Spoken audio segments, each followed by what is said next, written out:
Record. Oke, selamat siang. Perkenalkan nama saya Vincentius. Di sini saya akan melakukan presentasi poster sebagai tugas akhir ya, skripsi lewat jalur artikel ilmiah. Nah, kita mulai presentasinya dari judul dulu ya. Jadi, judul poster saya adalah Bisakah handphone menjadi asisten sortir biji kopi?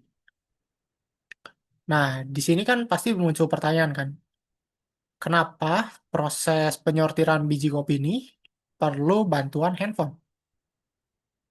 Nah, untuk tahu itu, kita bisa masuk ke problemnya dulu. Kita bisa lihat dulu ya. Indonesia itu salah satu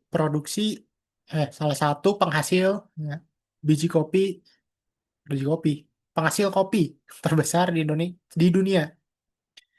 Nah, produksinya sendiri tuh per tahun Indonesia bisa lebih dari 780.000 ton.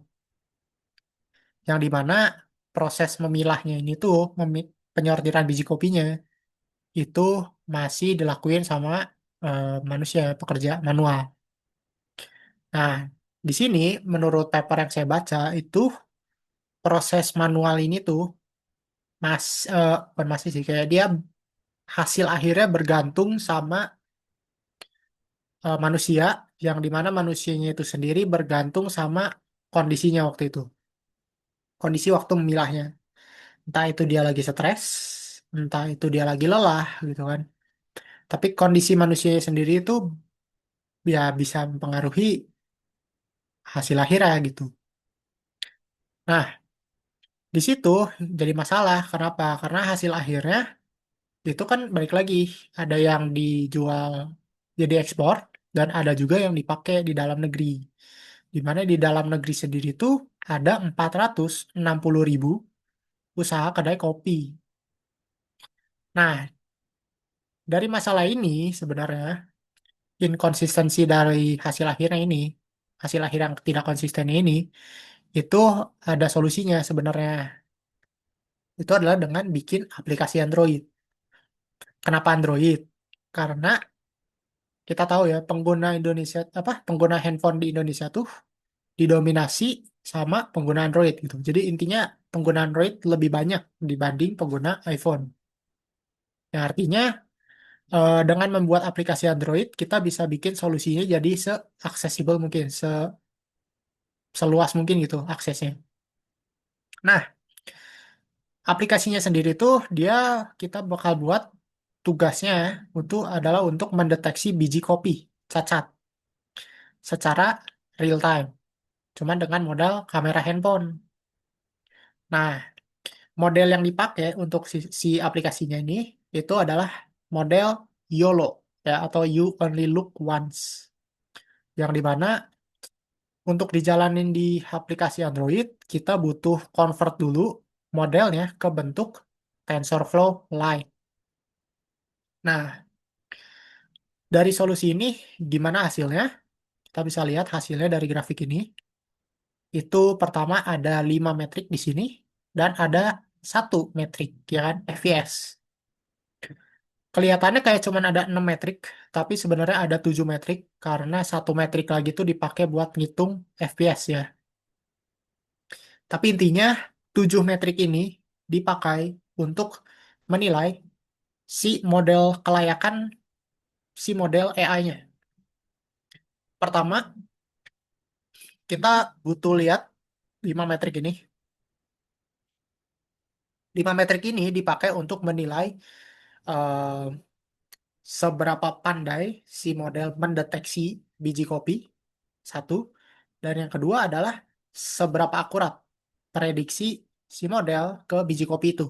Apakah cacat, apakah bagus, seberapa akurat prediksinya ini dihitung sama 5 model ini.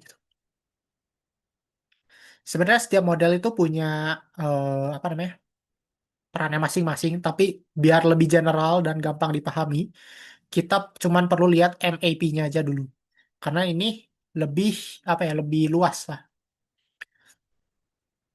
Nah, terus ada metrik FPS. Di sini metrik FPS tuh dipakai buat ngukur ya, well, FPS gitu. Seberapa lancar model ini dijalanin di Android. Nah, jadi ini ketujuh metrik. Ya, oh ya, satu metrik lagi itu adalah sebenarnya inference time. Itu metrik yang dipakai buat ngelihat seberapa lama si model memproses dari awal sampai akhir satu frame. Ya, nah dari situ kita tinggal rata-ratain dan kita dapat FPS gitu. Kita bisa dapat FPS. Bukan dapat sih, lebih tepatnya ngitung ya. Kita bisa ngitung FPS. Oke, dari ketujuh metrik, gimana hasilnya? Kita bisa lihat, pertama, kelima model itu dia dapat akurasi di atas 95%. MAP ya, balik lagi MAP 50-nya di atas 95%. Yang dimana dari kelima model, YOLO 8 itu dia dapat performa tertinggi. Overall ini tuh, bukan bukan salah satu doang ya. Semuanya, semuanya, keseluruhannya gitu, keseluruhannya itu dia dapat akurasi di atas 97,66%. Balik lagi ya, ini MAP 50-nya. Nah, selain dari akurasi, kita bisa lihat juga kecepatan deteksi. Di sini dari ngejalanin 5 model di perangkat berbeda. Tiga perangkat berbeda itu adalah dia masing-masing ngerepresentasiin kelas Android ya. Ada yang kelas entry level, ada yang kelas middle level, ada juga yang kelas flagship. Setelah dijalani 3 perangkat ini, kita dapat 7 sampai 12 FPS, di mana 7 itu adalah FPS terendah yang didapat ketika model dijalanin di entry level, dan 12 adalah FPS tertinggi ketika model dijalanin di perangkat flagship. Yang dimana 7 sampai 12 FPS itu cukup cepat ya, udah cukup cepat buat dipakai real time. Nah, dari kedua ini kita bisa lihat kalau model ini tuh well bisa dibilang kita bisa mengandalkan hasil dari ini ya, prediksinya, karena prediksinya bisa dapat 97. Selain itu juga dia lancar modelnya, dijalanin di 3 perangkat Android ya, di entry level, middle level, sama flagship level. Nah, selain itu kita punya informasi juga ya dari hasilnya. Itu model tuh ternyata lebih ketat ya buat nolak biji kopi yang meragukan gitu sebagai cacat itu. Dia tuh kalau misalkan dia nggak tahu apa, bukan nggak tahu sih, nggak yakin biji kopi ini tuh bagus atau cacat, dia bakal lebih milih cacat gitu. Nah, ini bertujuan buat ini ya, buat jaga quality sebenarnya tuh. Emang sengaja supaya kualitinya aman. Nah, impactnya gimana?